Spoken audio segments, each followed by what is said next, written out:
7 राज्यों की 13 विधानसभा सीटों पर जारी मतगणना के बीच पंजाब की जालंधर पश्चिम और हिमाचल की देहरा सीट के नतीजे सामने आ चुके हैं। पंजाब की जालंधर पश्चिम पर आम आदमी पार्टी के उम्मीदवार मोहिंदर भगत ने 37,325 वोट से बम्पर जीत दर्ज कर ली है। तो वहीं हिमाचल की बात करें, हिमाचल की देहरा सीट से सीएम सुखविंदर सिंह सुक्खू की पत्नी कमलेश ठाकुर ने जीत दर्ज की है। उत्तराखंड की दोनों विधानसभा सीट बद्रीनाथ और मंगलौर पर कांग्रेस उम्मीदवार आगे चल रहे हैं। जबकि बंगाल की बात करें तो बंगाल की चारों सीटों पर टीएमसी उम्मीदवार आगे चलते हुए दिखाई दे रहे हैं। मध्य प्रदेश की बात करें तो मध्य प्रदेश की अमरवाड़ा सीट से 10 राउंड की गिनती के बाद कांग्रेस उम्मीदवार आगे हो गए हैं। बड़ी जानकारी आपको दे रहे हैं, जालंधर पश्चिम सीट से आम आदमी पार्टी के उम्मीदवार की जीत दर्ज हो चुकी है। मोहिंदर भगत 37,325 वोटों से उन्होंने जीत दर्ज की है। और उसके बाद चंडीगढ़ में आम आदमी पार्टी के दफ्तर के बाहर कैसे जश्न मनाया गया है, उसकी तस्वीरें भी आपके टीवी स्क्रीन पर आपको दिखा रहे हैं। ये बड़ी खबर है। 7 राज्यों की 13 विधानसभा सीटों पर जारी मतगणना के बीच पंजाब की जालंधर पश्चिम और हिमाचल की देहरा सीट के नतीजे भी अब सामने आ गए हैं। तो हिमाचल के देहरा से मेरे सहयोगी रणवीर सिंह मेरे साथ जुड़ चुके हैं और पटना से चंद्रमोहन मेरे साथ जुड़ चुके हैं। सबसे पहले देहरा का रुख कर लेते हैं। रणवीर, क्या तस्वीरें निकलकर सामने आ रही है, क्योंकि सुखविंदर सिंह सुक्खू की पत्नी काफी वोटों से फिलहाल आगे चल रही है। जी हाँ, उनकी जीत जो है यहाँ पर हो चुकी है, लेकिन आधिकारिक तौर पर जो है घोषणा होना जो है बाकी है। तस्वीरें जो है देहरा से दिखाना चाहेंगे किस तरह से यहाँ पर महिलाएं जीत का जश्न मना रही हैं। ये मतगणना केंद्र के बाहर की तस्वीरें हैं, उसके बाहर जो है हुजूम काफी ज्यादा है। लेकिन यहाँ पर बड़ी बात यह है, जो कांग्रेस ने दांव खेला था मुख्यमंत्री की धर्मपत्नी पर, वो दांव जो है सही साबित हुआ है। और यहाँ पर ये भी बताएं कि हमीरपुर से कांग्रेस के लिए खबर अच्छी नहीं है। अभी जानकारी आई है कि वहां से भाजपा प्रत्याशी ने जीत दर्ज की है और नालागढ़ उपचुनाव में कांग्रेस प्रत्याशी आगे चल रहे हैं। तो ये 2-1 हो सकता है कि यहाँ पर हमारे साथ कांग्रेस के विधायक है ज्वालामुखी विधानसभा क्षेत्र से संजय रतन, क्या कहेंगे इस जीत पर और हमीरपुर में हार? मैं हिमाचल प्रदेश की जनता का धन्यवाद करना चाहता हूं कि जिन्होंने जो है वो माननीय ठाकुर सुखविंदर सिंह सुक्खू जी की नीतियों को ध्यान में रख के विकास के नाम पे वोट डाला है।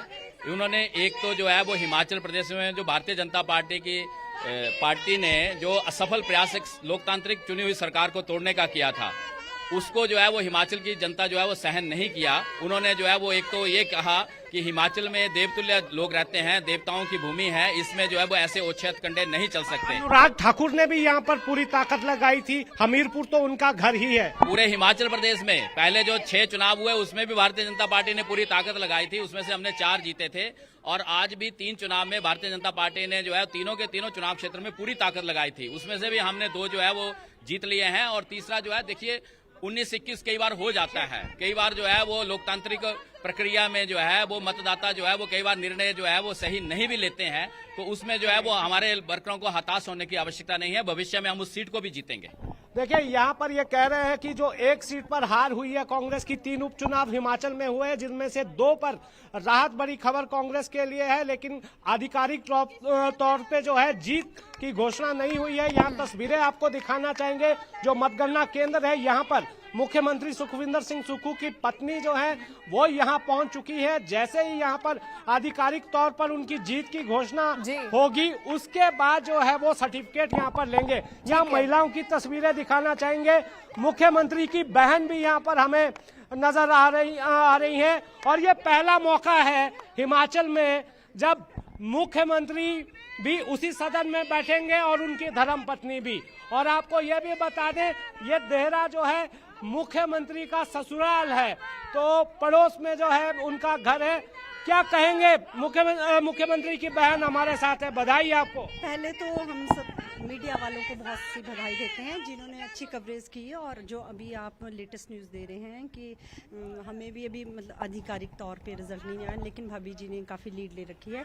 जो एक ये है हिमाचल प्रदेश में जो 3 उपचुनाव हुए हैं, इनके जो परिणाम निकले हैं, इसमें जो है कमलेश ठाकुर जी को ऐतिहासिक लीड की ओर जा रहे हैं और ऐतिहासिक जीत मिली है। और ये पूरे देश के लिए एक सबक है, पूरे देश के लिए कि हिमाचल के प्रबोध जनता जो है उन्होंने बड़े सूझबूझ के साथ वोट दिया और वो गद्दारों और जो बागियों के साथ नहीं चलती। देवतुल्य जनता जो हिमाचल की है, हम यहाँ से धन्यवाद करना चाहेंगे। और हम हाईकमान सोनिया गांधी जी, राहुल गांधी जी, खड़गे जी, प्रियंका गांधी जी, जितने भी हाईकमान उच्च नेता हैं, हम हिमाचल की जनता यहाँ के तो आपके भाई साहब तो जो मुख्यमंत्री हैं वो तो जीजा जी है यहाँ के। हाँ जी, हाँ जी। अब कैसे बैलेंस बनाया जाएगा ससुराल में, और यहाँ मायका है आपकी भाभी का कमलेश ठाकुर। ये हमारे भाई भाभी की इतनी अच्छी केमिस्ट्री है, ये आपने देख ही लिया है। देखो, नादौन से वो सीएम, यहाँ से विधायक, तो दो जगह से देखो 25 साल का इतिहास जो है हमारे भाभी जी ने रचा है। जो मतलब 12 साल पहले जब इसमें डिलिमिटेशन का हुआ था, तो उसमें देखो हमारे लिए इससे बड़ी गर्व की बात क्या है, और सबसे ज्यादा गर्व की बात हिमाचल वासियों के लिए है। बधाई आपको और आपके परिवार को। तो यहाँ से देखिए, समीकरण तो ये भी कहता है कि यहाँ पर प्रदेश में कांग्रेस की सरकार है, उसका फायदा तो मिलना था, लेकिन यहाँ पर भाजपा की बिल्कुल रणवीर, इस वक्त जबरदस्त उत्साह भी होगा और खुशी भी इस वक्त परिवार के सदस्यों में दिखाई दे रही है। और चूंकि इस सीट पर सबकी नजरें भी बनी हुई थी, सीएम की पत्नी चुनावी मैदान में थी, लेकिन अच्छी खबर वहां से उनके परिवार के लिए भी निकलकर सामने आई है कि अब उन्होंने जीत दर्ज कर ली है। 3 तस्वीरें आपको दिखा रहे हैं। पहली तस्वीर देखिए चंडीगढ़ से, जहां पर आम आदमी पार्टी की जीत हुई है और वहां पर जश्न मनता हुआ नजर आ रहा है। दूसरी तस्वीर पर आप नजर डालिए, हिमाचल के देहरा की तस्वीर। सुखविंदर सिंह सुक्खू की पत्नी काफी आगे चल रही है, वहां भी कांग्रेस की तरफ से जश्न मनाया जा रहा है। और कोलकाता की बात करें, क्योंकि टीएमसी चारों ही सीटों पर आगे चल रही है, ऐसे में कोलकाता में जश्न मनाया जा रहा है, रंग खेला जा रहा है, और ये 3 तस्वीरें जश्न की आपको दिखा रही हैं। तो अलग अलग तस्वीरों के जरिए इस वक्त जश्न का कैसा माहौल है ये समझने की कोशिश करिए। और खास तौर पर आप देखेंगे एक तस्वीर में कैसे आम आदमी पार्टी का यहाँ पर जश्न देखने को मिल रहा है। और वहीं हिमाचल की बात करें तो हिमाचल की देहरा विधानसभा सीट से जीतने वाली कांग्रेस प्रत्याशी कमलेश ठाकुर ने कार्यकर्ताओं को धन्यवाद दिया।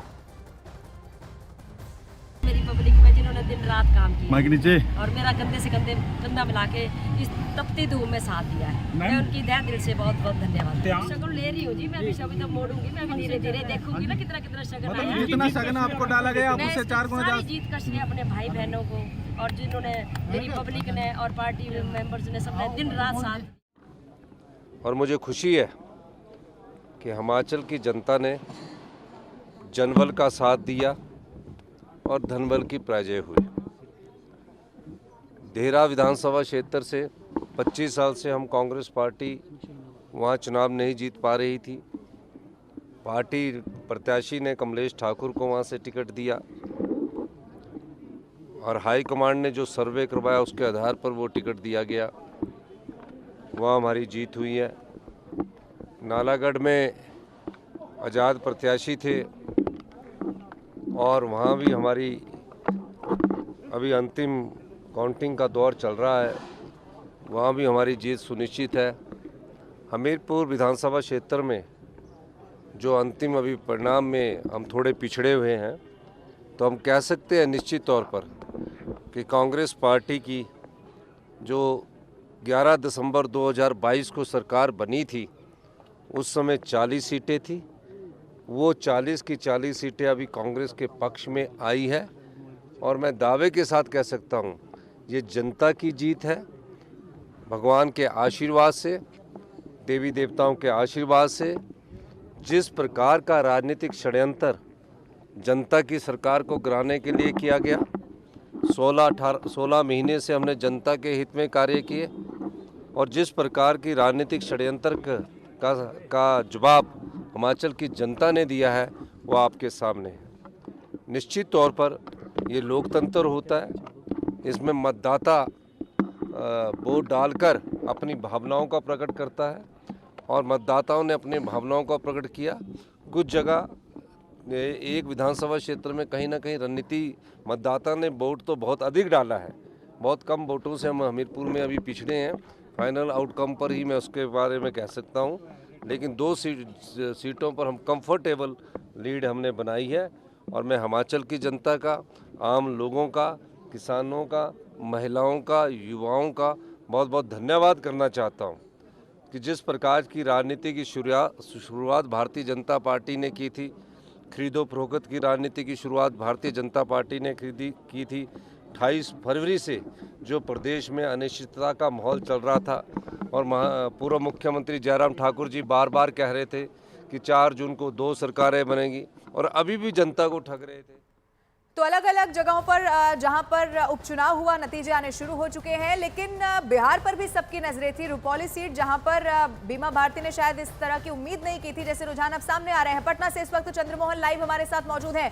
चंद्रमोहन, रुपौली में तो पूरे समीकरण यहां पर उलटते हुए नजर आ रहे हैं। बीमा भारती ने ऐसे परिणाम की तो शायद उम्मीद नहीं की होगी जो अभी तक रुझान बता रहे हैं।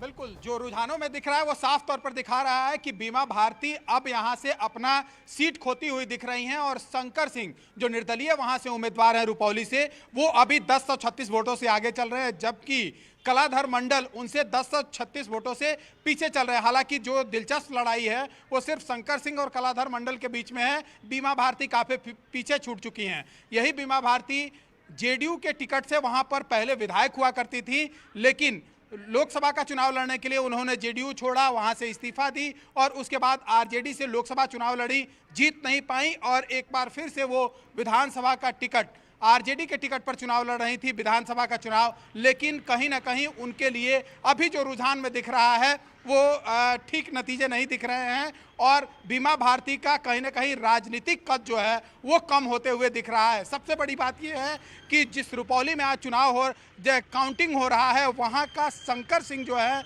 वो निर्दलीय उम्मीदवार हैं और जो जानकारी मिली है उसके मुताबिक पप्पू यादव ने उनका समर्थन किया था जब वो चुनाव प्रचार कर रहे थे, जब चुनाव लड़ रहे थे। तो ऐसे में सबसे दिलचस्प जो बात यह है कि वहाँ से निर्दलीय सांसद पप्पू यादव हैं और उनके एक तरह से कहा जाए कि कैंडिडेट शंकर सिंह थे जो अभी 1036 वोटों से आगे चल रहे हैं। कलाधर मंडल जो जेडीयू से वहां से उम्मीदवार हैं वो पीछे चल रहे हैं। बीमा भारती तो काफी पीछे छूटती हुई दिख रही हैं अभी। बिल्कुल चंद्रमोहन, शायद ये उम्मीद जो है वो ना तो बीमा भारती की तरफ से की गई होगी ना तो जेडीयू कर रही होगी। चंद्रमोहन मेरे सहयोगी लगातार मेरे साथ बने, रणवीर भी मेरे साथ देहरा से बने हुए, लेकिन एक बार फिर से मैं चंद्रमोहन का ही रुख कर लेती हूँ। चंद्रमोहन, विधानसभा और लोकसभा में दोनों में जो है हमें समीकरण बदलते हुए नजर आ रहे हैं। ऐसा नहीं कहा जा सकता है कि बीजेपी के लिए अच्छी खबर है या ये भी नहीं कहा जा सकता है कि आरजेडी के लिए अच्छी खबर है। बिल्कुल, देखिए ये तो सब कुछ अब रिजल्ट के ऊपर निर्भर करता है कि किसके लिए कौन सी खबरें अच्छी होती है। लेकिन सबसे बड़ी बात जो अभी दिखाई दे रही है उसमें निर्दलीय उम्मीदवार अगर आगे चल रहे हैं और वहां से सांसद भी निर्दलीय हैं, पप्पू यादव ने शंकर सिंह का समर्थन किया था, तो साफ तौर पर समझा जा सकता है कि जेडीयू की सीट वो हुआ करती थी रुपौली, जहां से बीमा भारती विधायक थी जेडीयू के टिकट से और वो लोकसभा चुनाव लड़ने के लिए जेडीयू छोड़ी, वहां से इस्तीफा दी और आरजेडी में शामिल हो गई और अब आरजेडी के टिकट पर चुनाव मैदान में है। लेकिन जेडीयू और आरजेडी दोनों के लिए अभी चुनौती है। बीमा भारती हालांकि बहुत पीछे छूटती हुई दिख रही हैं और शंकर सिंह 1036 वोटों से आगे चल रहे हैं 7वें राउंड में। हालांकि अभी कई चरण के गिनती आगे बाकी है और गिनती जब खत्म होगा उसके बाद तय हो पाएगा। ठीक है चंद्रमोहन, आप नजर बना के रखिएगा क्योंकि यहाँ का नतीजा क्या सामने आता है इस पर सबकी निगाहें बनी हुई हैं। आगे बढ़ते हुए एक और बड़ी खबर भी बता दें, जालंधर वेस्ट सीट पर जीत के बाद आम आदमी पार्टी के कार्यकर्ता अब जश्न में डूबे हुए दिखाई दे रहे हैं। आम आदमी पार्टी ने जीत को जनता की जीत बताया है। सबसे पहले तो मैं धन्यवाद करना चाहूँगा जालंधर वेस्ट के लोगों का, जिन्होंने बहुत बड़े मार्जिन पे आम आदमी पार्टी को जिताया है। आम आदमी पार्टी की जो नीतियाँ हैं उस पर भरोसा प्रकट किया है। सो उनका मैं तो बहुत दिल से आभारी हूँ।